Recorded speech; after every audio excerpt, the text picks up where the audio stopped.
মোটামুটি ছোটবেলা থেকেই মানে অঙ্ক যখন থেকে শিখছেন তার 3-4 থেকে শুরু করে সবসময় আপনি এই কোয়েশ্চেনটা করে আসছেন। তাও আলোচনা করা হচ্ছে কারণ হচ্ছে যে আমাদের এমনকি আমরা যে প্রিভিয়াস সাম গুলো সলভ করেছি সেক্ষেত্রে কিন্তু আমাদের ইকুয়েশনের প্রয়োগ ছিল। পারবো স্যার, পারবো কিন্তু স্যার। তাও এই চ্যাপ্টারটা করানো হচ্ছে যাতে যেটা আমাদের হয়তো বা পরবর্তীতে আরেকটু বেটার, কারণ হচ্ছে এখানে বেশ কিছু অঙ্ক আছে, যেমন কিছু দাগের অঙ্ক বা কোনো ইয়ের অঙ্কগুলো যেগুলো আসলে আমাদের কভার আপ করা হয় নাই। এই জন্য এই চ্যাপ্টারটা আমি মানে আরেকটু দেখাচ্ছি আর কি। হয়তো বা সেক্ষেত্রে পরবর্তীতে আপনাদের প্রবলেমটা হবে না। হ্যাঁ, আর এছাড়াও অনেকে যারা আছেন যে সবাই তো আর চাকরি করে না, অনেকে আবার বিভিন্ন ধরনের পরীক্ষার মানে কি বলে নরমালি বিভিন্ন ধরনের পড়ে মানে কি বলে এক্সামের মানে চাকরির পরীক্ষা যেগুলো আছে, জব জব জব ইকুয়েশনের বেশ কিছু অঙ্ক টঙ্ক থেকে থাকে। তো সেক্ষেত্রে কোয়েশ্চেন পেপারটা আমার কাছে মনে হয়েছে যে জরুরি এটা আজকে একবার ভেবেছিলাম এটা স্কিপ করে যাবো, পরে মনে হলো যে না এটা একটু করিয়ে দেয় তাহলে ভালো হয় সবার জন্য। ঠিক আছে?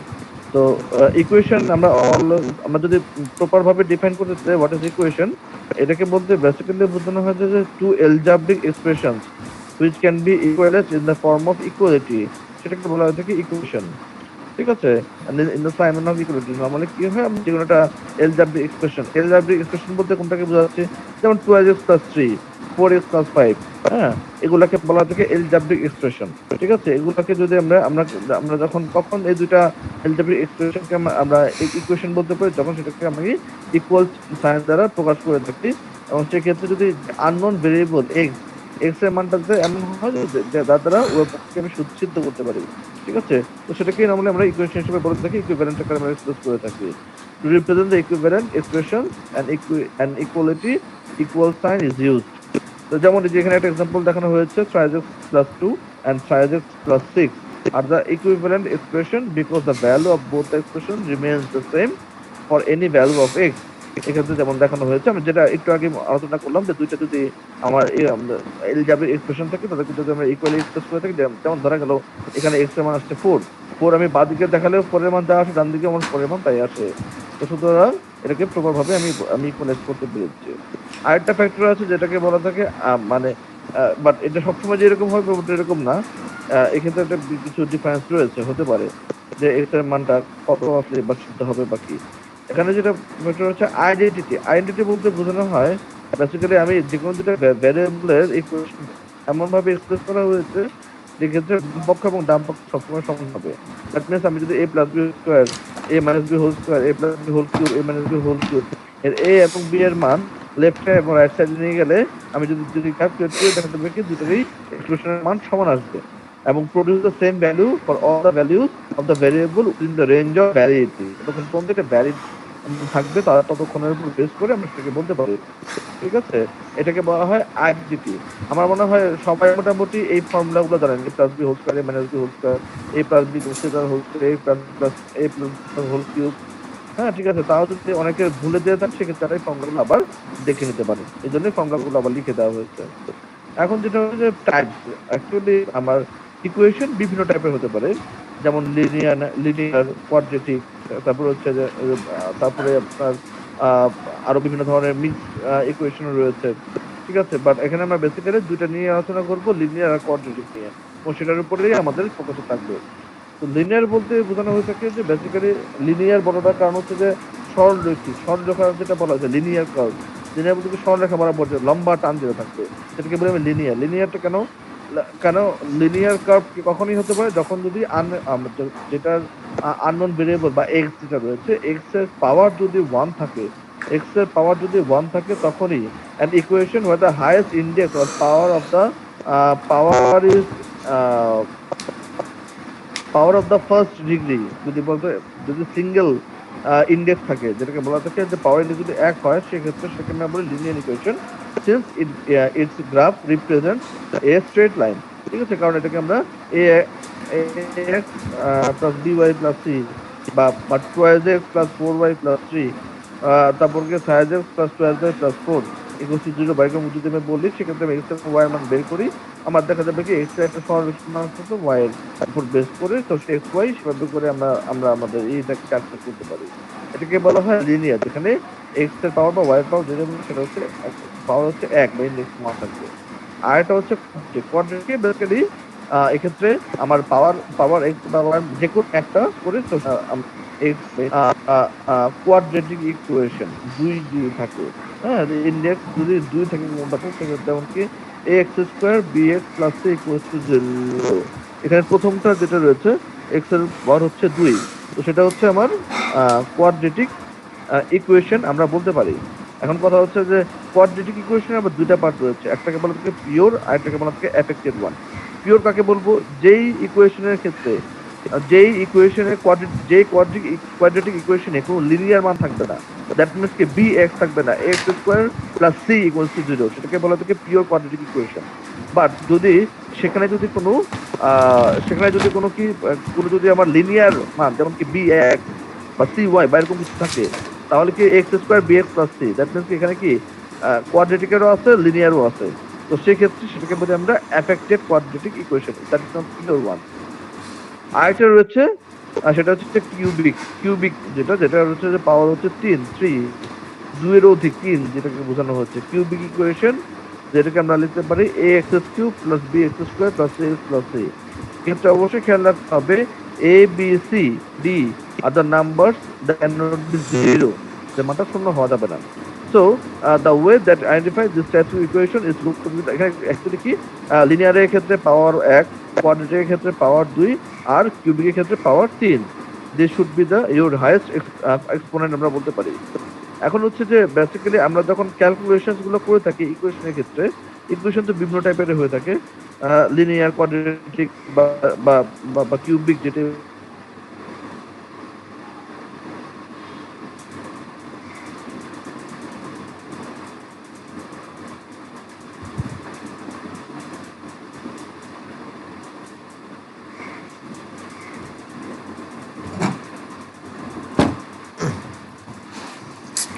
আরে একসাথে মিড 1 মিড 2 এর পরের সপ্তাহ ফাইনাল, এইভাবে আমার পরীক্ষা আজকে পড়বো না। লিনিয়ার, কোয়াড্রেটিক বা বিগ বলি না কেন, এক্ষেত্রে আর সলভ আমি করার ক্ষেত্রে সপ্তাহ আমাকে শেষ কিছু ক্লাস, ওয়ে আউট বের লিনিয়ার এরপরে মিড ইকুয়েশন 1 এই মিড ক্ষেত্রে 2 আমি কিভাবে আসছে, ক্ষেত্রে এরপরে সবচেয়ে আগামী সপ্তাহে পরীক্ষা এক্স হবে। Square plus B x plus c, যেমন কি x square plus 5x plus 4 equals to 0, x square plus 5x plus 4 equals to 0, ঠিক আছে? তো এরকম ফাইনাল যদি কি আমার অনলাইনে ইয়ে হবে? থাকে বা বা বা ফাইনাল বা কি বা অনলাইনে হবে? X square plus 12x plus 6 equals to 0 বা এরকম ধরনের কোনো কিছু থেকে থাকে, তো সেক্ষেত্রে আমরা কিভাবে করবো? বা x square plus 5x plus 6 equal to 0 এখানে দেওয়া হচ্ছে। এটার নিয়মটা হচ্ছে ফ্যাক্টরাইজেশন, মানে কি আমরা আমরা কোনটাকে ভাঙতেছি, আমরা কোয়াড্রেটিকটাকে ভেঙে, ঠিক আছে, ভেঙে আমরা কি করব, আমরা লিনিয়ার পর্যায়ে নিয়ে যাব, যেটাকে পরবর্তীতে আর কোনোভাবেই ভাঙা সম্ভব না। Instead of expanding the bracket and converting the equation to a product of factors which cannot be reduced further, সেটাকে বলা হয়ে থাকে মেথড অফ ফ্যাক্টরাইজেশন। তারপর হচ্ছে method of completing a perfect square, method of completing a perfect square, যেমন কি এটাকে বলা থাকে পারফেক্ট স্কোয়ার বলতে এখানে নর্মালি কিছু কিছু প্রবলেম আছে যেগুলোকে আসলে আমরা ফ্যাক্টরাইজেশন করতে পারি না। এটাকে আমরা বলতে পারি কি পূর্ণবর্গ পদ্ধতি, যেটাকে বলা থাকে method of factorisation of perfect square, যেটাকে বলা হয় পূর্ণবর্গ পদ্ধতি।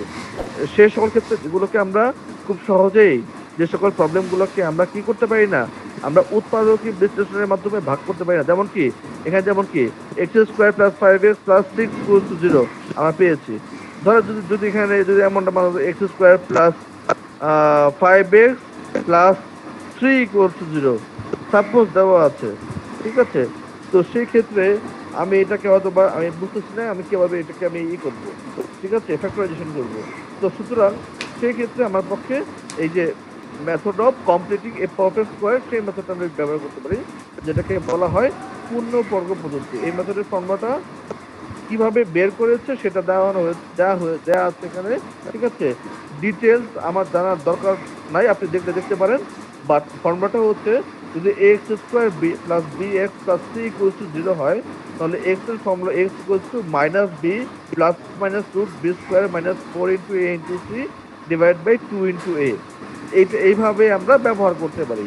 এটাকে বলা হচ্ছে কি method of completing a perfect square পদ্ধতি, আমরা এটাকে ব্যবহার করতে পারি, ঠিক আছে, method of completing a perfect square পদ্ধতি। এখন আমরা চলে যাচ্ছি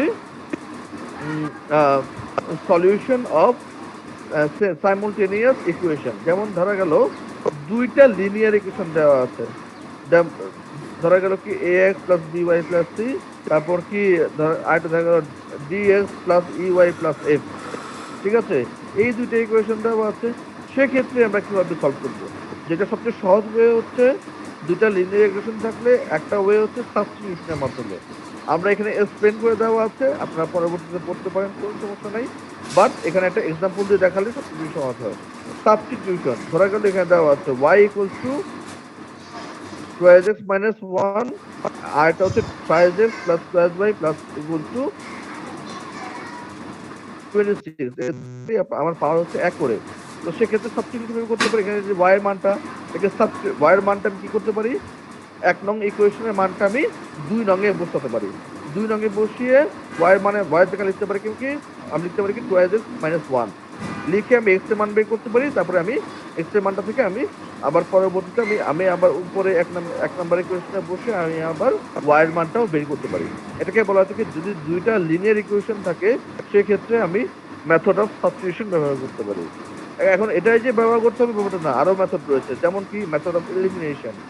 এলিমিনেশনের ক্ষেত্রে কি এরকম হতে পারে, ধরা গেল এরকম 6x minus 5y equals 25 দেওয়া আছে, আর এটা 4x plus 15y equals 13 দেওয়া আছে। আমি তো সাবস্টিটিউশন পদ্ধতি ব্যবহার করতে পারি, কিন্তু আমার কাছে মনে হলো না এলিমিনেশন আমার জন্য ভালো। সাপোজ আমি এখানে ধরা গেল এখানে আমি এক নাম্বার যে সমীকরণটা আছে 6x minus 5y equals 25, এটাকে আমি পুরোটাকে আমি 3 দ্বারা গুণ করলাম। 3 দ্বারা ধরো মাল্টিপ্লাই করবো, মানে কি 18x minus 15y equals to 175, তাই না? তো 75, তো সেক্ষেত্রে কিন্তু আমরা এলিমিনেশন যোগ করলে কিন্তু আমার কি হবে, উপরে এবং নিচেরটা কেটে যাবে, তারপরে এক্স এর মান থাকবে। তারপরে এক্স এর মানটা পেয়ে গেলে সেটা আমি পরবর্তীতে যে কোনো এক জায়গায় বসে আমি ওয়াই এর মানটাও পেয়ে যাচ্ছি। ঠিক আছে, তো এই মেথডটাও কিন্তু আমরা ব্যবহার করতে পারি, যেটাকে বলা হয় মেথড অফ এলিমিনেশন। ঠিক আছে, এই মেথডটাও অনেক বেশি ইফেক্টিভ বা কার্যকরী আমরা বলতে পারি। আমরা হয় সাবস্টিটিউশনের মাধ্যমে করতে পারি অথবা এলিমিনেশনের মাধ্যমে করতে পারি। আরেকটা রয়েছে ক্রস মাল্টিপ্লিকেশন, যেটাকে বলা হয় কি বজ্র গুণন পদ্ধতি। আমরা বজ্র গুণন পদ্ধতির মাধ্যমেও কিন্তু আমরা এই ইকুয়েশনের প্রবলেমগুলো সলভ করতে পারি। যেমন ধরা গেল a1x plus b1y plus c equals to 0, a2x plus b2y plus c2 equals to 0। এই দুইটা ইকুয়েশন আছে, দুইটা ইকুয়েশন থেকে x এবং y এর মান বের করতে হবে। এখন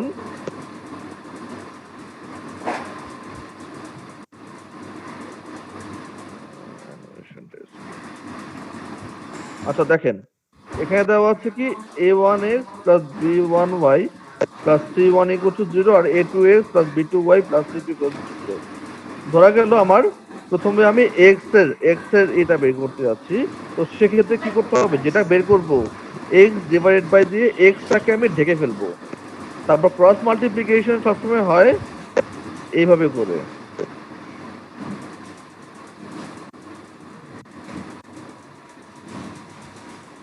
ধরা গেল a1x আর a2x, এটাকে যখন আমি x ডিভাইড বাই এটাকে ঢেকে ফেলবো, ঢেকে ফেললে ধরা গেল আমি এরকম কেটে দিলাম, দেখা যাচ্ছে না, এটা ঢেকে ফেললাম। ঢেকে ফেলার পর তাহলে কি থাকে b1 c2, যে ধরা গেল কি b1 c2 minus b2 c1। দেখি তো আসছে কিনা এখানে, এই যে দেখেন b1 c2 minus b2 c1, বুঝছেন? এটা গেল একটা, এটা হচ্ছে x এর ক্ষেত্রে আমি বের করেছি। তারপর হচ্ছে y এরটা বাই করে y এরটা, এখন যেহেতু y এরটা রাখতে হবে এটাকে আমি ঢেকে দিব। সাপোজ এটাকে আমি ঢেকে দিলাম, তাহলে এটা ঢেকে দিলে তাহলে কি হবে,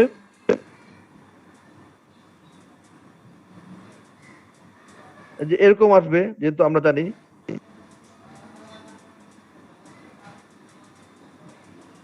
সুতরাং এখানে যেহেতু এর সামনে নাই, এটা আসলে ঘুরে আসবে। তাহলে কত আসবে, c1a2 y divided by c1a2 minus c2a1। ঠিক আছে, y divide by c1a2 minus c2a1। ঠিক আছে, তারপরে লাস্টেরটা হচ্ছে এইটা, এটাকে আমি এটা গেল একটা গেল এক্স এর সবগুলো হিসেবে ক্যালকুলেট করেছে, ওয়াইটা করেছি, তারপর এখান থেকে আসবে 1 divided by a1b2 minus a2b1, ঠিক আছে। তার পরবর্তীতে আমরা তারপরে এক্স এর কত পাবো, এক্স এর মান তাহলে যে পেয়ে যাচ্ছি নিচে এক্স এর উপরে চলে যাবে 2c1 ডিভাইড বাই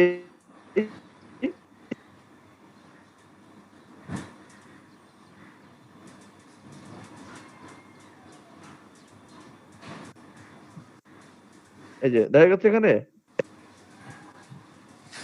তারপরে তাহলে কি দাঁড়ালো b1c2 minus b2c1 divide by b2a1 minus b1a2।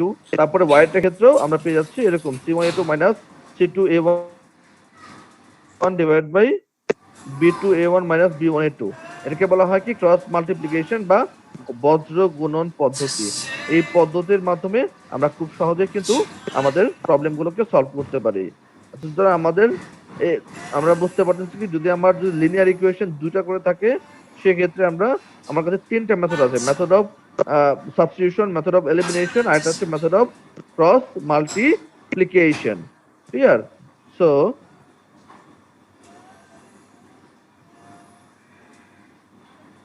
আচ্ছা,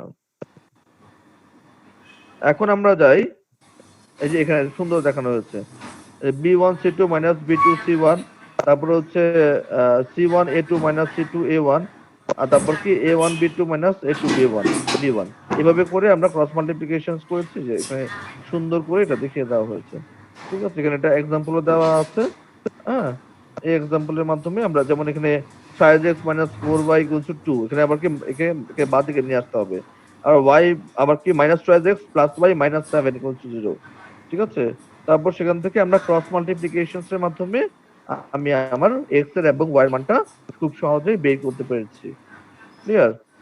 সো এখানে আরেকটা আছে যেটা আপনাদের জানা দরকার, সেটা হচ্ছে যদি কখনো একটা থাকে লিনিয়ার ইকুয়েশন আর একটা থাকে কোয়াড্রেটিক ইকুয়েশন, সেক্ষেত্রে কি করবেন? যেমন এখানে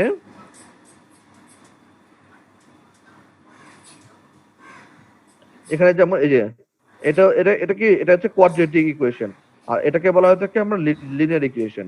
সেক্ষেত্রে সহজ ওয়ে হচ্ছে এটাকে লিনিয়ারটাকে আমি প্রতিস্থাপন করব, তারপর হয় এক্স এর অথবা ওয়াই এর মানটা আমি বাঁ দিকে বসিয়ে দিব, বসিয়ে দিয়ে আমি খুব সহজেই কিন্তু এই প্রবলেমটা সলভ করতে পারি। This is one way to solve this kind of problem actually. Quadratic এবং লিনিয়ার যদি একসাথে, তাহলে লিনিয়ারের যে কোনো একটা ভেরিয়েবলের মানে এক্স অথবা ওয়াই এর মানটা বসিয়ে এক্স এর মানটা, তারপরে পরবর্তীতে সেই মানটা যদি আমি 2 নাম্বার ইকুয়েশনে বসিয়ে দিতে পারি, সেক্ষেত্রে আমি খুব সহজেই কিন্তু আমি এই প্রবলেমগুলোর সলিউশন বের করতে পারবো। ঠিক আছে, সো এটা হচ্ছে অ্যানাদার ইস্যু। এছাড়াও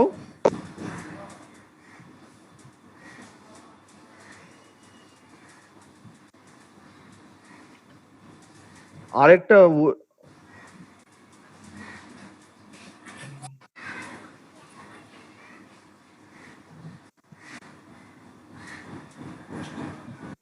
যদি কোনো কারণে দুইটাই কোয়াড্রেটিক হয়ে যায়, দ্যাট ঠিক আছে, দ্যাট মিন্স দুইটা ইকুয়েশনের পাওয়ার যদি হয়, পাওয়ার যদি 2 হয়, সেক্ষেত্রে কি করা যাবে? সেক্ষেত্রে যেটা ওয়ে আছে, যে যেমন ধরা গেল যে এখানে একটা প্রবলেম দেওয়া আছে, যে প্রবলেম এই যে এখানে একটা প্রবলেম দেওয়া আছে যে এই দুটাই হচ্ছে কোয়াড্রেটিক ইকুয়েশন। ঠিক আছে, এটা একটু ঝামেলার মতো হতে পারে। তো সেই ক্ষেত্রে আমরা কি এলিমিনেশন ফর্মুলা বা অন্য কোনো ওয়ে আউটে যাব নাকি করব? তো সেই ক্ষেত্রে হয়তো বা এলিমিনেশন হতে পারে, বাট অথবা আমরা এটা করলে ধরে নিতে পারি এক্স এর অথবা ওয়াই এর মানকে ধরে আমরা বলতে পারি ধরা গেল y is equal two mx ধরে, অথবা x ইকুয়াল টু my, যেটাই ধরে না কেন ধরে আমরা খুব সহজেই কিন্তু এম এর মধ্যে একটা ফর্মুলাটা আমরা নিয়ে আসতে পারি। যেমন ধরে এখানে একটা ইকুয়েশন আসছে এম ওয়াই, এখানে একটা আসছে 1 নাম্বার এবং 2 নাম্বার, এবং সেখান থেকে আমি এম এর মানটা যদি বের করতে পারি, তারপরে পরবর্তীতে কিন্তু খুব সহজেই যেহেতু y ইকুয়ালস টু mx, সুতরাং y এর মানটা বেড়ে যাবে, y এর মানটা বেড়ে গেলে x এর মানটাও অটোমেটিক্যালি চলে আসবে। এই প্রবলেমগুলো কিন্তু আমরা এইভাবে করেও সলভ করতে পারি, যখন আমার দুইটা কোয়াড্রেটিক সাইমultaneous ইকুয়েশন যদি আমার কাছে থাকে, সেই ক্ষেত্রে আমরা এই মেথডটা ব্যবহার করতে পারি। ঠিক আছে, তো সুতরাং আমরা কিন্তু অনেকগুলো মেথড মোটামুটি দেখিয়েছি, how to do the elimination part, কোন কোন মেথড গুলো কিভাবে বের করা যায় ইকুয়েশন, সেগুলো আমরা অলরেডি দেখানো হয়ে গেল। ঠিক আছে, এখন যেটা আছে সেটা হচ্ছে এখানে সেটা হচ্ছে এক্সপোনেনশিয়াল। এক্সপোনেনশিয়াল আমরা আসলে বোঝানোর কিছু নাই, আমরা অলরেডি কিন্তু ইন্ডিসেস এর অঙ্ক করেছি বা এক্সপোনেন্টের অঙ্ক করেছি। সেই ইন্ডিসেস বা এক্সপোনেন্টের অঙ্ক যেভাবে করতে হয় সেভাবে করে কিন্তু আমরা ইচ্ছা করলে এই ধরনের প্রবলেম বা সলিউশন গুলো বের করে ফেলতে পারি। যেমন যেমন এখানে দেওয়া আছে কি 4 to the power x into 2 to the power y equals to 128, আবার 3 to the power 5x plus 12y equals to 9 to the power xy। এখান থেকে কিন্তু আমরা খুব সহজেই কি করতে পারি, এখানে যদি 2 to the power 12x plus y আমি বের করতে পারি, আর এখানে 128 কে যদি আমি লিখতে পারি 2 to the power 7, ঠিক আছে, এভাবে করা যায়। তারপরে আবার 3 এর মানটা বের করে এখানে আমরা তারপরে পরবর্তীতে আমরা 2 এর এটা বের করে দিতে পারি, আবার এখানে 3 টাও বের করে ফেলতে পারি।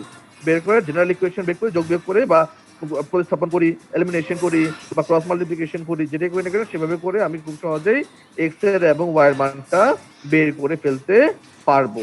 ঠিক আছে, this is another way we can do such kind of equation. হ্যাঁ, তো এইগুলাতে আমার মনে হয় না খুব একটা প্রবলেম থাকার কথা। এখানে যেমন বিভিন্ন ধরনের, যেমন কি এখানে রয়েছে, আমরা যদি বলে দিই পরীক্ষার সময় যে এই প্রবলেমটা পারফেক্ট স্কয়ার মেথডের মাধ্যমে করেন, বা এটা আপনি ফ্যাক্টরাইজেশনের মাধ্যমে করেন, বা এটাকে আপনি ক্রস মাল্টিপ্লিকেশনের মাধ্যমে করেন, তাহলে কিন্তু আপনারা, আমি আশা করি যে আপনারা করতে পারবেন যদি বলা হয়, যদি আপনারা প্র্যাকটিসটা করেন। ঠিক আছে, নেক্সট আমরা চলে আসি প্রবলেম সলভের আগে আগে আমরা এই বিষয়টা চলে যাই। আমরা সবাই তো মনে হয় ইকোনমিক্স পড়ে আসছি না? হ্যালো, জি স্যার, পড়ে আসছি। হ্যাঁ, economics, micro economics, macro economics পড়ে আসছি। ইকোনমিক্স এর মধ্যে একটা কমন পার্ট আছে যে ডিমান্ড এবং সাপ্লাই। এখানে দুইটা গ্রাফ দেওয়া আছে, বাঁ দিকেরটা এবং ডান দিকেরটা। উপরে কোনটাকে ডিমান্ড কার্ভ বলবো, কোনটাকে সাপ্লাই কার্ভ বলবো বলেন তো? আর যেটা ডাউন বাঁ দিকেরটা সাপ্লাই ডিমান্ড কার্ড আর ডান দিকেরটা সাপ্লাই। হ্যাঁ স্যার, যেটা ডাউনওয়ার্ড সেটা হচ্ছে ডিমান্ড কার্ভ, আর যেটা স্যার আপওয়ার্ড সেটা হচ্ছে সাপ্লাই কার্ভ। রাইট।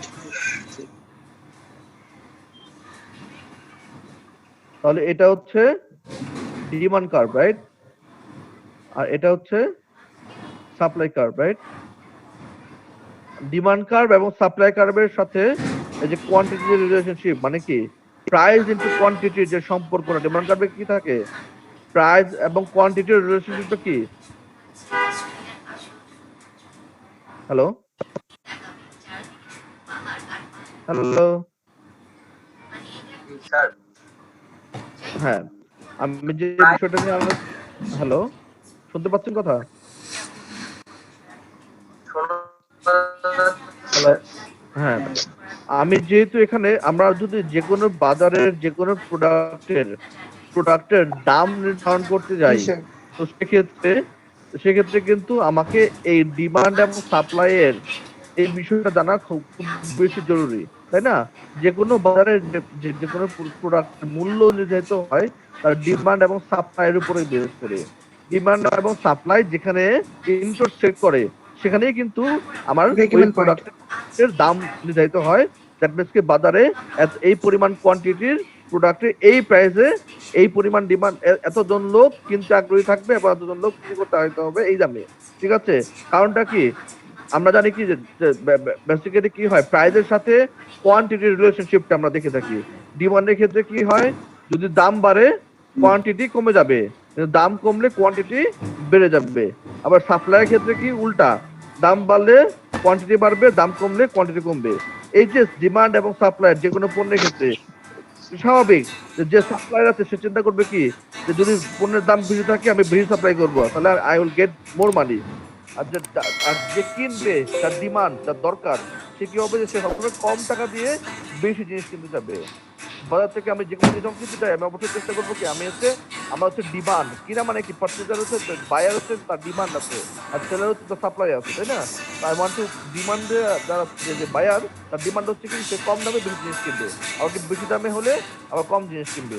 ঠিক আছে, এই যে ডিমান্ড এবং সাপ্লাই এই যে জায়গাতে ইন্টারসেক্ট করে সেখান থেকে আমরা বলতে পারি সাপ্লাই যেই জায়গায় ইন্টারসেক্ট করবে সেই পজিশনটাতে সেটাই ওই পয়েন্টটা হচ্ছে সাপ্লাই এবং ডিমান্ড ওই পয়েন্টে সমান, এবং এই জন্য কিন্তু ওই পয়েন্টে যে প্রাইস এবং কোয়ান্টিটি তখন তারা ইকুয়াল থাকবে। সেক্ষেত্রে আমরা বলতে ইকুয়াল বলতে কি সাপ্লাই কার্ভ সাপ্লাই এবং ডিমান্ড কার্ভ সেক্ষেত্রে ইকুয়াল থাকবে ওই পয়েন্টে যে ওই ধরা গেল ডিমান্ড কার্ভে একটা ইকুয়েশন আছে, সাপ্লাই কার্ভে একটা ইকুয়েশন আছে, তারা যে পয়েন্টে যে ইন্টারসেক্ট করবে সেখান থেকে যে প্রাইস নির্ধারিত হবে এবং যে কোয়ান্টিটি তাহলে কি হলো যে তাহলে এই কোয়ান্টিটির তাহলে পাওয়া গেল কি 100 কোয়ান্টিটির প্রোডাক্টের প্রাইস হলো 50 টাকা।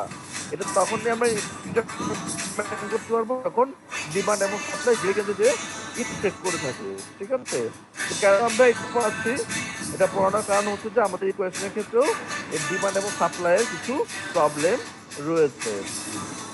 এখানে ডিমান্ড কার্ভ এবং সাপ্লাই কার্ভের দুটি ইকুয়েশন দেওয়া আছে, ডিমান্ড এন্ড সাপ্লাইয়ের ইকুয়েশন। ডিমান্ডের ইকুয়েশন দেওয়া আছে 2q square plus q square equals to 11 আর সাপ্লাই ইকুয়েশন দেওয়া আছে p plus 2q equals to 7।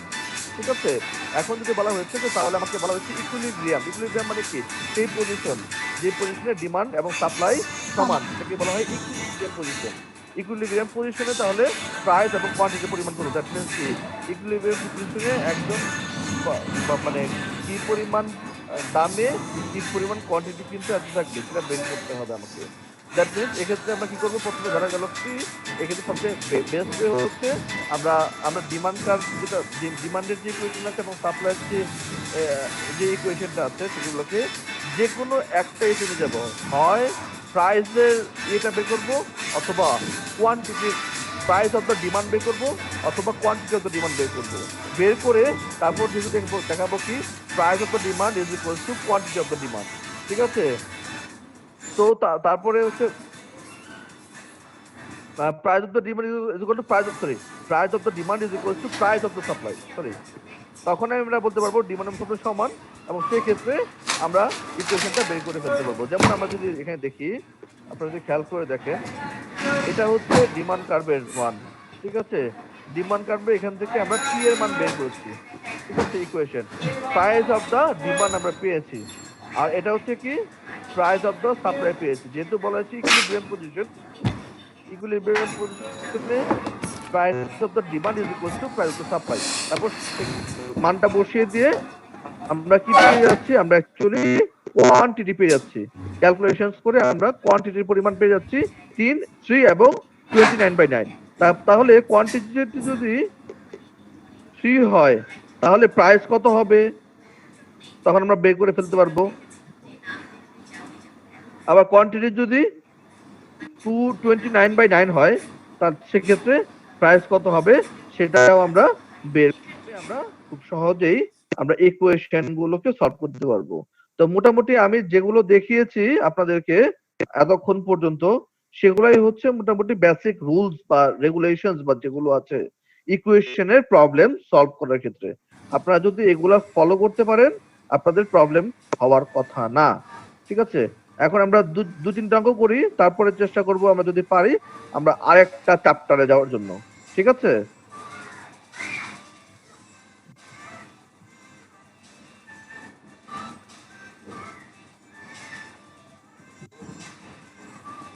আমার মনে হয় একটু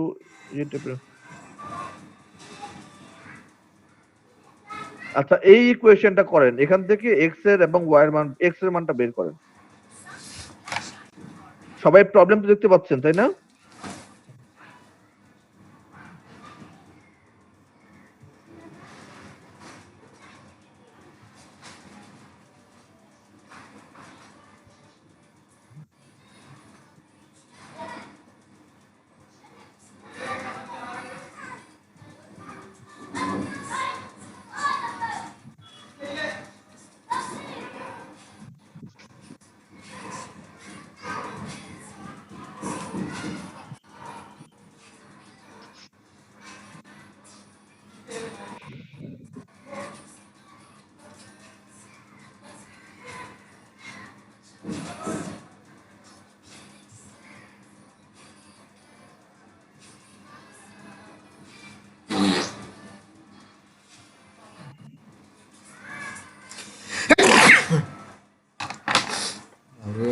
না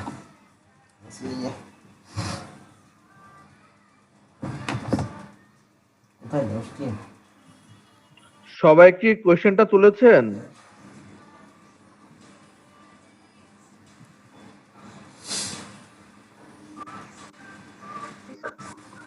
হ্যাঁ, আমি একটু ইয়ে করে দিচ্ছি। ঠিক আছে, সলভ করেন, আমি আসতেছি এখন। আমি আপনাদেরটা একটা আপলোড করে দিচ্ছি আপনাদের ইয়েতে।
হ্যালো,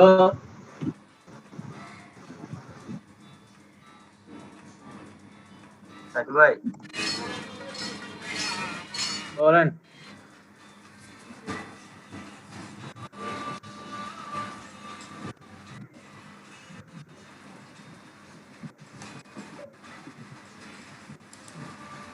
আমাদের সিলেবাসটা যাতে একটু কম হয় এই জন্য সবাই স্যার একটু রিকোয়েস্ট করেন। কি ভাই এইটাই সিলেবাসটা অনেক বড় হয়ে যাচ্ছে। সবাই রিকোয়েস্ট করেন স্যাররে।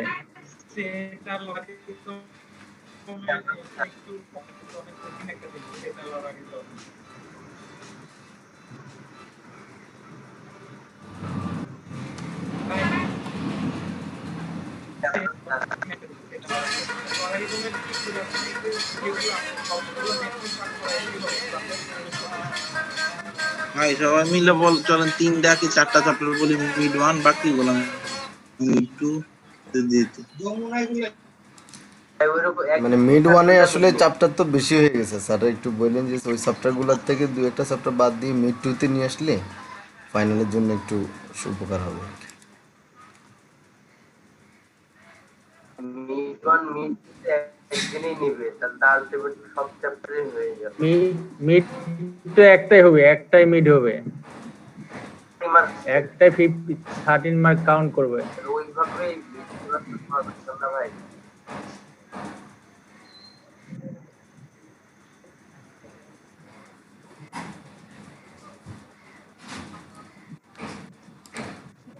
না একটা হোক ঠিক আছে, সেটা অসুবিধা নেই, সিলেবাসটা একটু কম হয় আর কি। হ্যাঁ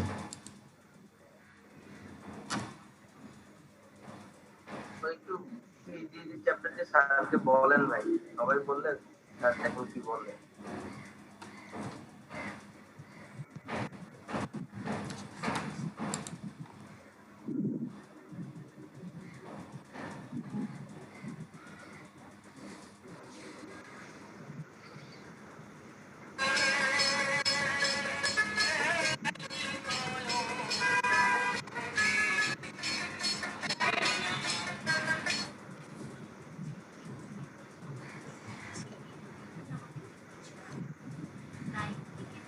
সব পাওয়ার কি সেম হয়েছে? ম্যাক্সিমাম 3 আছে। হ্যাঁ হ্যাঁ,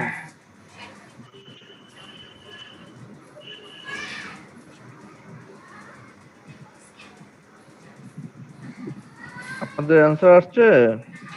3 আসছে। স্যার 3 আছে স্যার। ম্যাক্সিমাম সব।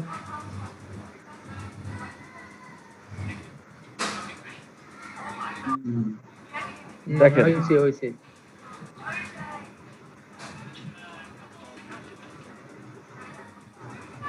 এই প্রবলেমটা বুঝতে কারো কি কোনো সমস্যা হয়েছে? না এটা বুঝতে পারছি। আচ্ছা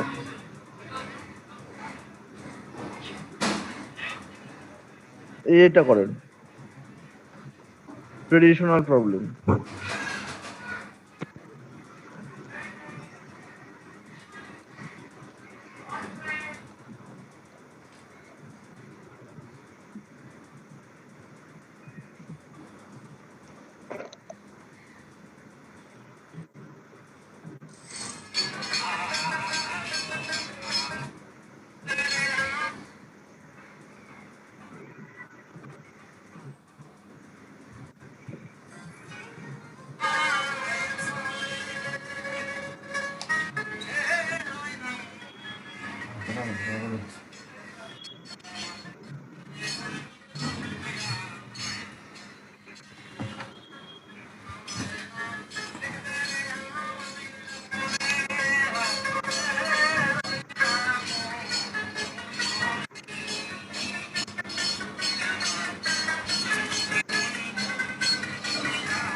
অ্যান্সার কি এসেছে কেন?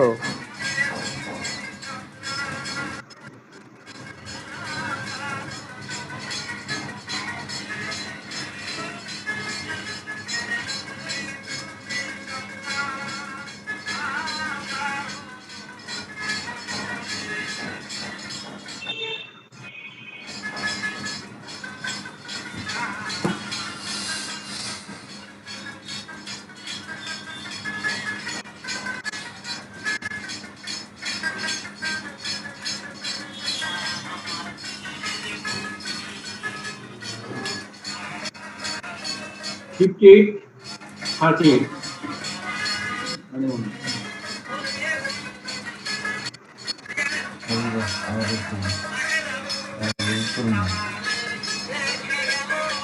হয় নাই তো।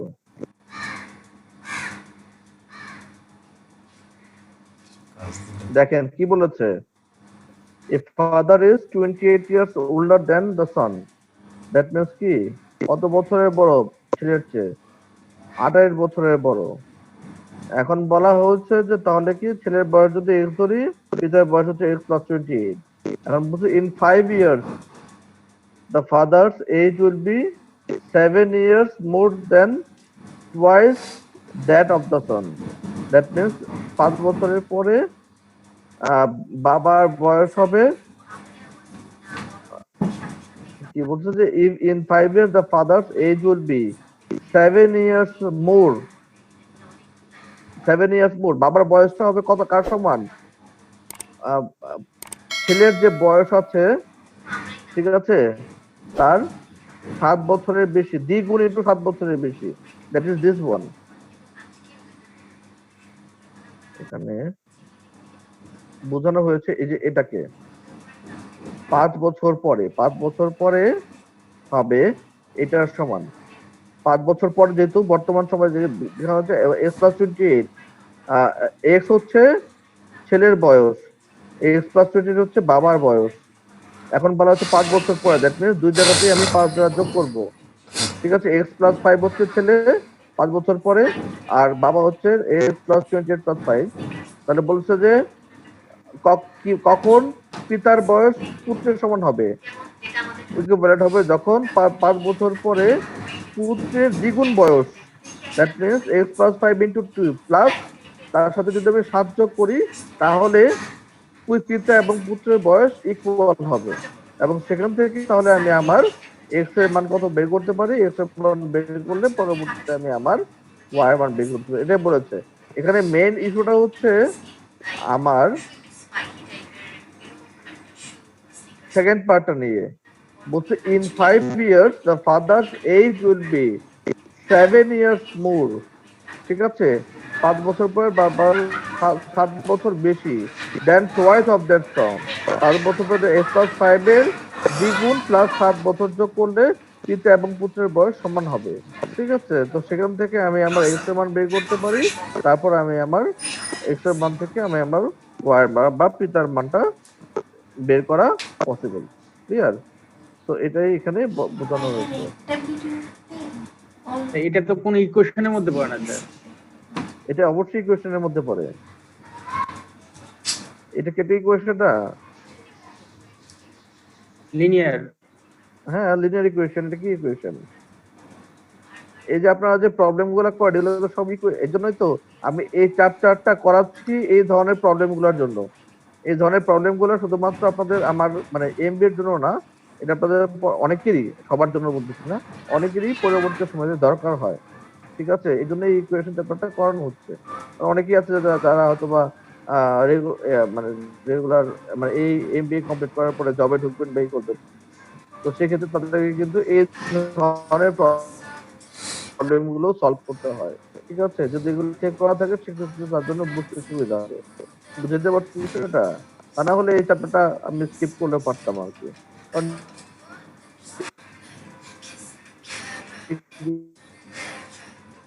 কোয়েশ্চেন মোটামুটি বেসিক অঙ্ক যে আমি বলে দিচ্ছি।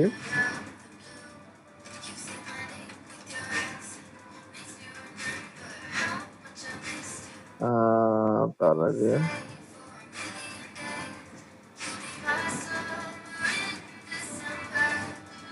তারপর আমি বলতেছি।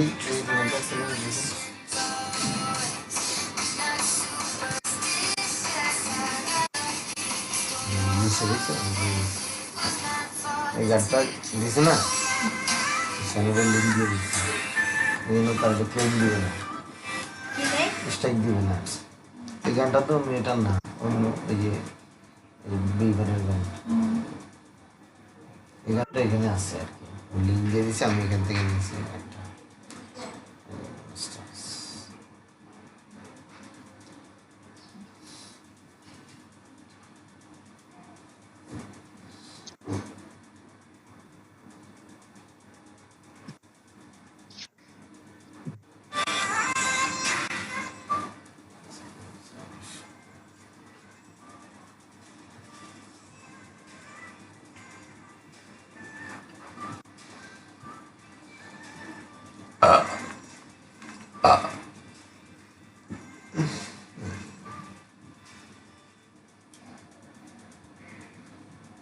এবার 3টা সাবজেক্ট হাস করতে আসলে 3টা আর শিক্ষাটা নেই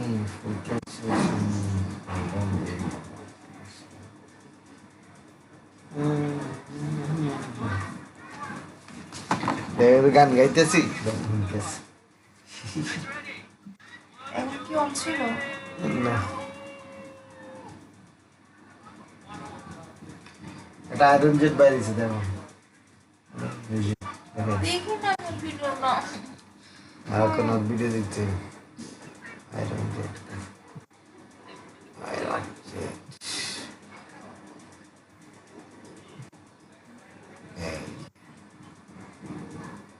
4,43,000 বিক্রি হবে এর দাম।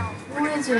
হ্যাঁ, এগুলো জেট ইঞ্জিন, বিমানে দেখো না এরকম ইঞ্জিন না, বিমানটা বড় আর কি, মতো আয়রন মানে ম্যানের বিমানের ইঞ্জিনটাও এরকম না, কিন্তু বড় আর কি, বিমানের দাদার মধ্যে এরকম আছে না, এটাই ইঞ্জিন কি, তো এটা ছোট করে বানাইছে একজন, চালু করে দিচ্ছে। আয়রন ম্যান আরো কি হয়েছে? আর কোয়ান্টিটি হচ্ছে 30 আর ইকুইলিব্রিয়াম প্রাইস হচ্ছে 10/3। হ্যাঁ ঠিক আছে। কোয়ান্টিটি হচ্ছে 30 আর প্রাইস হচ্ছে 10/3। জি স্যার। জিবি একটা আছে, ঠিক আছে, জিবি একটা আছে আর 23 সবার কি হয়েছে দেখেন, সলিউশন সলিউশন দেওয়া আছে এখানে।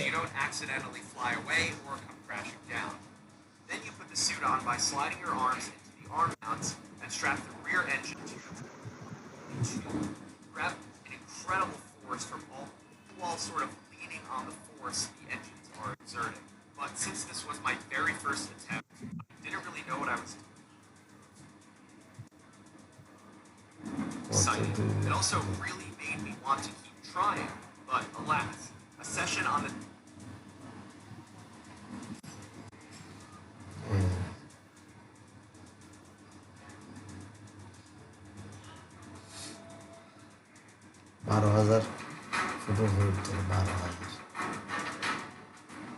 কি যে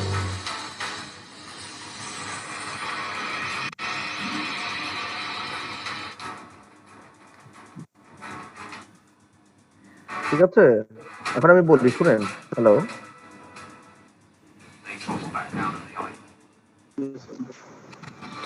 জি স্যার। আপনাদের যে ধরনের ইয়ের অঙ্কগুলো আছে, তো আপনাদের এই চ্যাপ্টারে বেসিক্যালি আপনাদের সঞ্চিত কাপুরের বইয়ের, ডিকে কাপুরের যে বইটা আছে সবুজ বই, ওই যেগুলো সলভ করে দেওয়া আছে ওইগুলো করলেই হবে। ঠিক আছে, যেগুলা আপনার এর মধ্যে আছে। আর এক্সারসাইজ থেকে এই কয়টা অঙ্ক 6, 12, 13, 14, 16, 19, 20, 21, 24 এই কয়টা অঙ্ক দেখেন, 16, 12, 13, 14, 16, 19, 20, 12, 21, 13, 23, 12, 24। 13, ঠিক আছে, এই কটা করলেই 14, ইকুয়েশন চ্যাপ্টার 13, মোটামুটি আপনাদের জন্য এনাফ, আর কিছু করতে হবে না বলে আশা করি। 16, 19, ঠিক আছে, 20, 21, 23, 24, 1, 2, 3, 4, 5, 6, 9, লিখেছেন সবাই? স্যার স্লাইডটা কি ক্লাসরুমে দিয়ে দিবেন স্যার? যা আছে অলরেডি, চেক করে নিন। Assignment page 230। ঠিক আছে, তো আমরা তাহলে আরেকটা চ্যাপ্টার চলে যাই তাহলে। জি স্যার।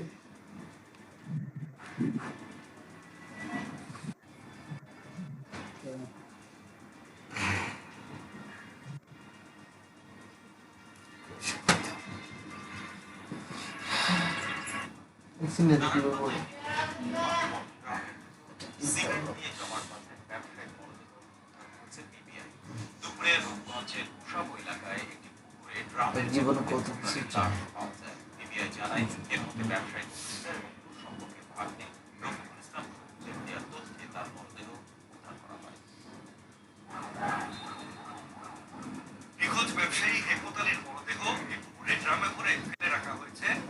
আমরা বেশ কিছু মানে বিভিন্ন ধরনের প্রবলেমই আমরা সলভ করেছি, ম্যাথমেটিক্যাল যেগুলো রয়েছে, সার্চ, ইন্ডিসেস, এক্সপোনেন্ট, ইকুয়েশন, ঠিক আছে, নাম্বার সিস্টেম সেগুলো রয়েছে। আরো হয়তো বা দুইটা চ্যাপ্টার করতে স্ট্রেট লাইনে হয়তো বা কিছু অঙ্ক করতে পারে, যদি ইকুয়েশন দ্বারা অনেকটা সলভ হয়ে যায়, বাট গ্রাফিক্যাল রিপ্রেজেন্টেশন, যে গ্রাফিক্যাল যে অঙ্কগুলো আছে সেগুলো হয়তো বা সেভাবে কোড করাতে পারিনি। বাট এখন আমরা যেটা আলোচনা করবো সেটা হচ্ছে আপনাদের বিজনেস অ্যাপ্লিকেশন সম্পর্কে। ঠিক আছে, যেহেতু আপনাদের বিজনেস অ্যাপ্লিকেশন গুলো জানা খুব বেশি জরুরি এই ক্ষেত্রে। তো প্রথমত যে বিষয়টা নিয়ে আলোচনা করবো সেটা হচ্ছে প্রফিট এন্ড লস। তো প্রফিট এন্ড লস আলোচনা করার আগে যেটা সম্পর্কে আপনাদের জ্ঞান থাকা সবচেয়ে বেশি জরুরি সেটা হচ্ছে আপনাদের ফাইন্যান্সিয়াল স্টেটমেন্ট অ্যানালাইসিস। কি কেউ বুঝেন, করেছেন কখনো ফাইন্যান্সিয়াল স্টেটমেন্ট অ্যানালাইসিস? হ্যাঁ, ফাইন্যান্সিয়াল স্টেটমেন্টের অ্যানালাইসিস কি কয়টা পার্ট রয়েছে?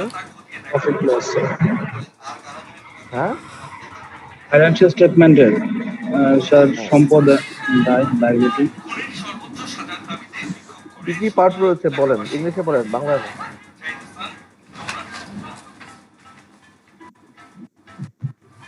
স্যার অ্যাসেট আর লাইবিলিটিস আর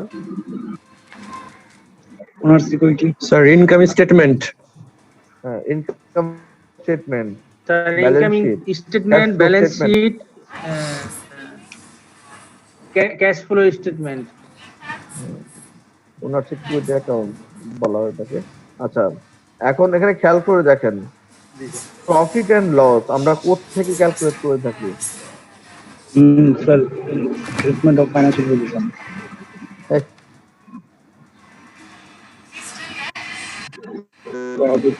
sir, income sir income statement থেকে। ইনকাম স্টেটমেন্ট থেকে আমরা ক্যালকুলেট করে থাকি। অনেকটা এইরকম, যে কোনো কোম্পানিরই ইনকাম স্টেটমেন্টটা দেখতে অনেকটা এইরকম। Sales, cost of goods sold বাদ দিয়ে, গ্রস প্রফিট, তারপরে অপারেটিং এক্সপেন্ডিচার গুলো বাদ দিয়ে, ঠিক আছে, তারপরে হচ্ছে আমরা কি অপারেটিং ইনকাম পাই। অপারেটিং ইনকাম মানে কি? Earning before interest and tax. তারপর নন অপারেটিং এক্সপেন্ডিচার যেগুলো রয়েছে সেগুলোকে বাদ দিয়ে আমরা পাচ্ছি কি নেট ইনকাম, বা যেটাকে বলি আমি নেট প্রফিট, ঠিক আছে। তো এভাবে আমরা ইনকাম স্টেটমেন্টটা আমরা তৈরি করা হয়ে থাকে। এবং সেখান থেকে আমরা অ্যাকচুয়ালি বের করতে পারি একটা কোম্পানির একটা বছরের বা একটা বা ইয়ের কি পরিমাণ লস হচ্ছে বা কি পরিমাণ লাভ হচ্ছে তার উপরে বেস করে আমরা তৈরি করে থাকি। এখন এটা কেন আমার জন্য জরুরি? ম্যাথমেটিক্সেও এটা আমার জন্য অত্যন্ত জরুরি, কারণ it is used this mathematics to determine the price of the commodity in the market and understands how profitable it is. তো সেই ক্ষেত্রে বেসিক্যালি আমরা যখন প্রফিট এন্ড লস ক্যালকুলেট করতে হয়, আমাকে আরেকটা জিনিস জানতে হয়, একটা আমার সেলিং প্রাইস কত, কস্ট প্রাইস কত, সেই বিষয়গুলো জানা আমার জন্য খুব বেশি জরুরি। তো সেক্ষেত্রে profit and loss concept in math it will explain in terms of cost price, আর একটা হচ্ছে সেলিং প্রাইসের উপরে বেস করে আমার ডিপেন্ড করে থাকে। প্রফিট মিনস কি? Gain after selling A product more than it's cost. এক্ষেত্রে দুইটা পার্ট খুব বেশি ইম্পর্টেন্ট। এটা হচ্ছে সেলিং, মানে সেল, মানে প্রফিটটা কোত্থেকে পাই? সেলস থেকে সবকিছু বাদ দিয়ে কিন্তু আমি আমার প্রফিটটা ক্যালকুলেট করে থাকি। যেটা কস্ট, সেটা কস্ট হতে পারে বিভিন্ন ধরনের কস্ট, এখানে শুধুমাত্র যে ডিরেক্ট কস্ট হতে হবে এরকমও না, ডিরেক্ট ইনডিরেক্ট সব কস্ট বাদ দিয়ে আমি কিন্তু আমার প্রফিটটা ক্যালকুলেট করে থাকি, ঠিক আছে। তারপর লসের ক্ষেত্রে ব্যাপারটা একই রকম। যদি এখানে মানে সেলসের যদি কস্ট বেশি হয় সেক্ষেত্রে আমার লস ইনকার হয়ে থাকে। এক্ষেত্রে কস্ট প্রাইসের কথা বলা হয়েছে। কস্ট প্রাইস বলতে বোঝানো হয়েছে যে একটা কোম্পানি যদি একটা প্রোডাক্ট তৈরি করতে গেলে তার প্রতি প্রোডাক্টে যে পরিমাণ ব্যয় হয় সেটাকে বলে আমরা cost price. Purchase it is called the cost price actually. এখানে কস্ট বিভিন্ন ধরনের হতে পারে, ইউজুয়ালি দুই টাইপের হয়। একটাকে বলা থাকে ফিক্সড কস্ট, আর একটাকে বলা থাকে ভ্যারিয়েবল কস্ট, ঠিক আছে। দুই টাইপের হয়, একটা হচ্ছে ফিক্সড কস্ট আর একটা হচ্ছে ভ্যারিয়েবল কস্ট। যেমন কস্ট অফ গুডস, যেমন ধরা গেল আমার আমার মেশিনারি কিনতে হবে, মেশিন কিনতে হবে, এটা আমার ফিক্সড কস্টের মধ্যে পড়বে। আমার স্পেসিফিক জিনিসগুলো আছে এটা ফিক্সড কস্টের মধ্যে আছে। আবার ধরা গেল আমার ইলেকট্রিসিটি বিল বা অন্যান্য বিষয়গুলো রয়েছে যেগুলো অথবা আমার ভ্যারি করে থাকে, সিচুয়েশনের উপরে বেস করে ভ্যারি করে থাকে, সেগুলোকে বলে আমরা ভ্যারিয়েবল কস্ট হিসেবে আমরা কাউন্ট করে থাকি। তো টোটাল এটা দুটো মিলে হচ্ছে আমার টোটাল কস্টটা আমি ক্যালকুলেট করে থাকি। আর সেলিং প্রাইস বলতে বোঝানো হচ্ছে the product is sold is called the selling price. এটাকে আমরা এসপি দ্বারা প্রকাশ করা হয়ে থাকে। ফর্মুলা ক্ষেত্রে আমরা যদি প্রফিট বা গেইন যদি বলে থাকি, সেক্ষেত্রে প্রফিট বলতে আমরা বা গেইন বলতে বোঝানো হয় কি selling price minus cost price, আর লস বলতে বুঝি cost price minus selling price, ঠিক আছে। এখন পার্সেন্টেজ অফ প্রফিট বলতে কি বোঝানো হয়? এই যে দেখেন গ্রস প্রফিট, এখানে আবার ভাগ আছে প্রফিটের মধ্যে, এটা হচ্ছে নেট প্রফিট, এটা হচ্ছে গ্রস প্রফিট। গ্রস প্রফিট বলতে বোঝানো হয় selling price minus direct cost. এই যে দেখেন sales minus cost of goods sold, এই যে কস্ট অফ গুডস সোল্ড এটা হচ্ছে আমার ডিরেক্ট কস্ট বলা হয়ে থাকে, ঠিক আছে। সেখান থেকে আমি পাচ্ছি আমার গ্রস প্রফিট, ঠিক আছে। এটা হচ্ছে ডিরেক্ট কস্ট। আর ইনডিরেক্ট কস্ট যেগুলো রয়েছে সেগুলো থেকে কস্ট প্রফিট থেকে যদি আমি আমার ইনডিরেক্ট কস্ট গুলোকে বাদ দেই, এই যে এগুলো অপারেটিং এক্সপেন্ডিচার, তারপর নন অপারেটিং এক্সপেন্ডিচার, এগুলো হচ্ছে আমার ইনডিরেক্ট কস্ট, ঠিক আছে। সেগুলোকে বাদ দিয়ে সেখান থেকে আমি পাচ্ছি আমার নেট প্রফিট। তাহলে গেইন পার্সেন্টেজ যখন আমি ক্যালকুলেট করব, এটা অনেকেই ভুল করে থাকেন, আবারও বলছি এটা অনেকেই ভুল করে থাকেন। গেইন পার্সেন্টেজ বলতে বোঝানো হয়, বা প্রফিট পার্সেন্টেজ যদি আমি বলি, যে বোঝানো হয় হচ্ছে profit divided by cost price into 100, not selling price. যদি আমার কস্ট প্রাইস দেওয়া থাকে, আমার মানে প্রতি ইউনিট কস্টের এগেইনস্টে আমার কি পরিমাণ গেইন আছে, ঠিক আছে। কারণটা কি? আমি কেন কস্ট প্রাইস ধরতেছি? কারণ এই কস্টটা কিন্তু আমার ফিক্স। কস্ট প্রাইস কিন্তু কখনো আমার ফিক্স বলতে আমি মেন করতেছি কি যে একটা প্রোডাক্ট তৈরি করতে গেলে আমার কস্ট কত হয় সেটা কিন্তু পুরোপুরি স্পেসিফিক করা থাকে যে যে 5 টাকা বা 10 টাকা বা 8 টাকা হতে পারে, ঠিক আছে? কিন্তু সেলিং প্রাইসটা কিন্তু ফিক্স না, এটা কিন্তু টাইম টু টাইম বাড়তেও পারে কমতেও পারে। এটা সিজনের উপরে বেস করে এই যে ধরেন বাজারে যে আপনি এই যে জামা কাপড় কিনেন বা ব্র্যান্ডের শোরুম থেকে জামা কাপড় কিনেন, প্রত্যেকটা জায়গায় দেখা যাবে কস্ট কিন্তু আপনার সেমই পড়তেছে, কিন্তু এই বিক্রিটা কিন্তু সে ধরা গেল বছরের শুরুতে একরকম প্রাইসে সে বিক্রি করে, বছরের মাঝখানে একরকম প্রাইসে বিক্রি করে, বছরের শেষে আবার সেই প্রাইসটা তার চেঞ্জ হয়ে যায়। তো সেই জন্য আমাকে যখন গেইন ধরতে হবে তখন সেটা পার ইউনিট কস্টে আমার গেইন কত সেটা আমাকে বের করতে হয়। সেক্ষেত্রে তাহলে আমি আমার অ্যাকচুয়াল গেইন পার্সেন্টেজটা বের করতে পারবো। বাট যদি কোনো কারণে আমার কস্ট প্রাইস জানা থাকে সেক্ষেত্রে আমাকে কি সেলিং প্রাইস ধরতে হবে। যদি আমার কাছে কস্ট প্রাইস দেওয়া না থাকে তখনই শুধুমাত্র আমি গেইনটাকে মানে তখন সেলিং প্রাইসকে আমি ধরবো, ঠিক আছে, প্রফিটের ক্ষেত্রে। তো প্রফিট পার্সেন্টেজ দেওয়া হচ্ছে, প্রফিট উপর কস্ট প্রাইস আর লস দেওয়া আছে। আরেকটা ফ্যাক্টর রয়েছে, শুরুতেই বলেছিলাম আমাকে প্রফিট এবং লস ক্যালকুলেট করতে গেলে দুইটা বিষয় জানা লাগবে, একটা হচ্ছে সেলিং প্রাইস, একটা হচ্ছে কস্ট প্রাইস। এখন সেলিং প্রাইস এবং কস্ট প্রাইস কিভাবে ক্যালকুলেট করতে হয় সেটাও আমার জানা জরুরি। যদি আমার গেইন দেওয়া থাকে আবার কস্ট প্রাইস দেওয়া আছে কিন্তু আমি সেলিং প্রাইস জানি না, অথবা আমার সেলিং প্রাইস দেওয়া আছে আবার গেইন বা লস দেওয়া আছে কিন্তু কস্ট প্রাইস জানি না, সেক্ষেত্রে আমাকে অবশ্যই এই ফর্মুলাটা জানা খুব বেশি দরকারি। Selling price is equals two 100 plus minus gain percentage, plus minus gain percentage or profit or loss percentage. That means কি 100 প্লাস হলে গেইন হলে প্লাস হবে, লস হলে মাইনাস হবে, divided by 100 into cost price.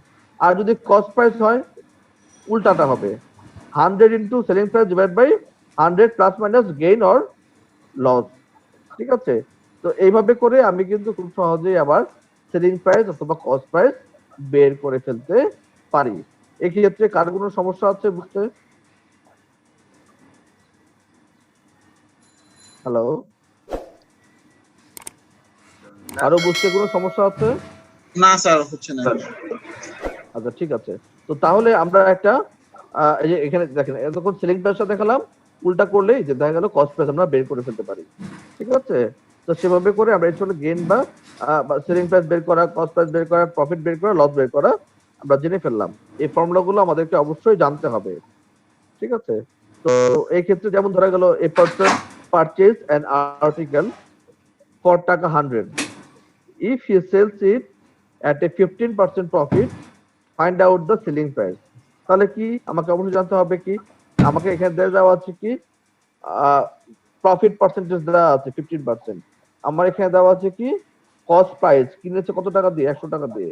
তাহলে আমি সেলিং প্রাইসের formula কি আমি অলরেডি জানি, selling price is equal to 100 plus minus 50 plus 15% divide by 100 into cost price হচ্ছে কত, কস্ট প্রাইস হচ্ছে এখানে কত 100, সেখান থেকে 100 আমি পেয়ে যাচ্ছি 100, সেখান থেকে আমি তাহলে পেয়ে যাচ্ছি কত 115, that is my selling price, ঠিক আছে? এই যে পারচেজ মানে কিন্তু কি আমার কস্ট প্রাইস, আমাকে আপনাকে টার্ম গুলো বুঝতে হবে। কস্ট পারচেজ মানে কিন্তু আমার সেলিং প্রাইস না, এটা কিন্তু আমার কস্ট প্রাইস। কিনতে আমরা কত টাকা লেগেছে, this is my cost price actually, ঠিক আছে? তো সেভাবে আবার কি আবার এই ক্ষেত্রে আবার এখানে দেখা যাচ্ছে percentage of gain or loss, এখানে দেওয়া আছে cost price of a 25 pen is equals to the selling price of 15 pen. দেখা যাচ্ছে যে সেলিং প্রাইস অফ সেক্ষেত্রে গেইন অর লস কত, এখান থেকে আবার এটা দেখানো হচ্ছে এখানে আই ধরনের। তাহলে কি হবে আমার কি হবে, আমি বের করতে পারি cost price minus selling price divide by selling price into 100। তো সেখান থেকে আমি আমার পার্সেন্টেজ অফ প্রফিট আমি আমার বের করতে পারতেছি, ঠিক আছে? আচ্ছা আপনারা চেষ্টা করেন তো এই অঙ্কটা করার জন্য, প্রফিট এন্ড লসের এই প্রবলেমটা সলভ করেন, ঠিক আছে, নিজেরা।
কি গো ও মাই মম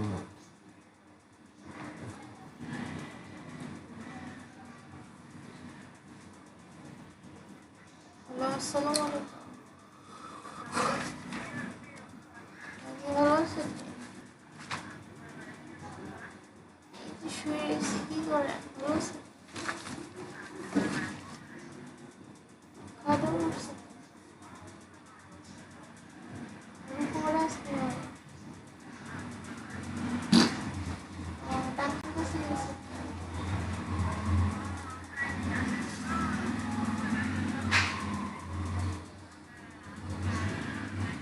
আজকে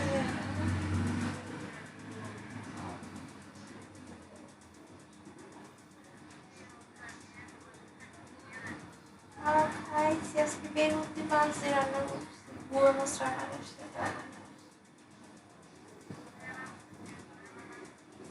আসছি ভালো হয়েছে, ক্লাস করতেছে।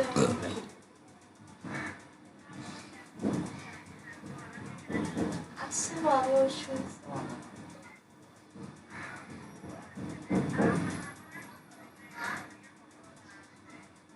আমার নাম্বার তো বন্ধ, আমি কাল ফোন দিয়েছিলাম বন্ধ। চালু হয়েছে কালকে সব ঠিক করছে কালকে ও দিয়ে দাও কালকে নাকি ঠিক করছে আবার।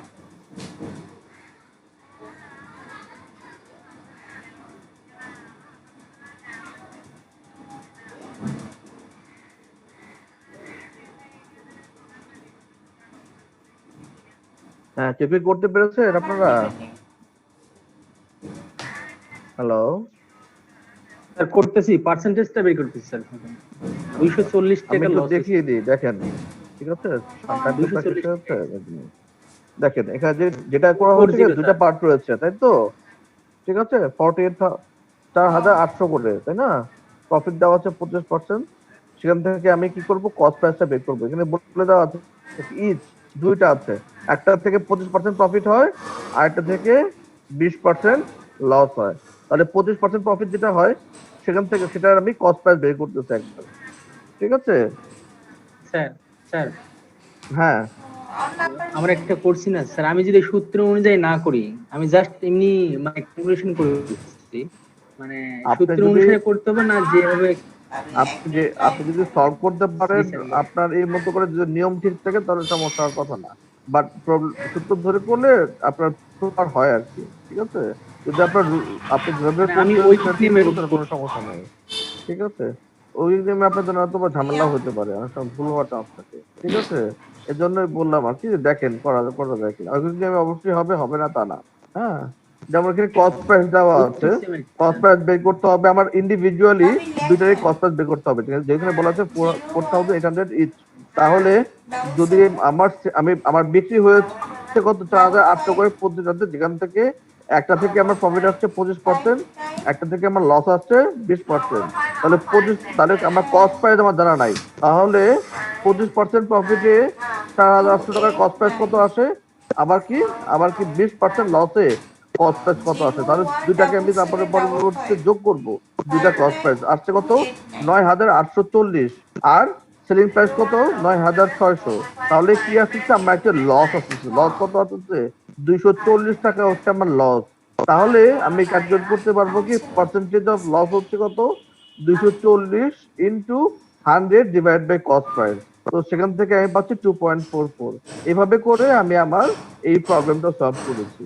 আপনাদের প্রফিট এন্ড লস এই চ্যাপ্টারের সকল অঙ্কগুলো হচ্ছে কেশব ত্রিবেদীর যে বইটা আছে, কেশব ত্রিবেদীর যে ছোট বইটা আছে, কেশব ত্রিবেদীর ওই বই থেকে যেগুলো সলভ করে দেওয়া আছে সেগুলো করলেই হবে।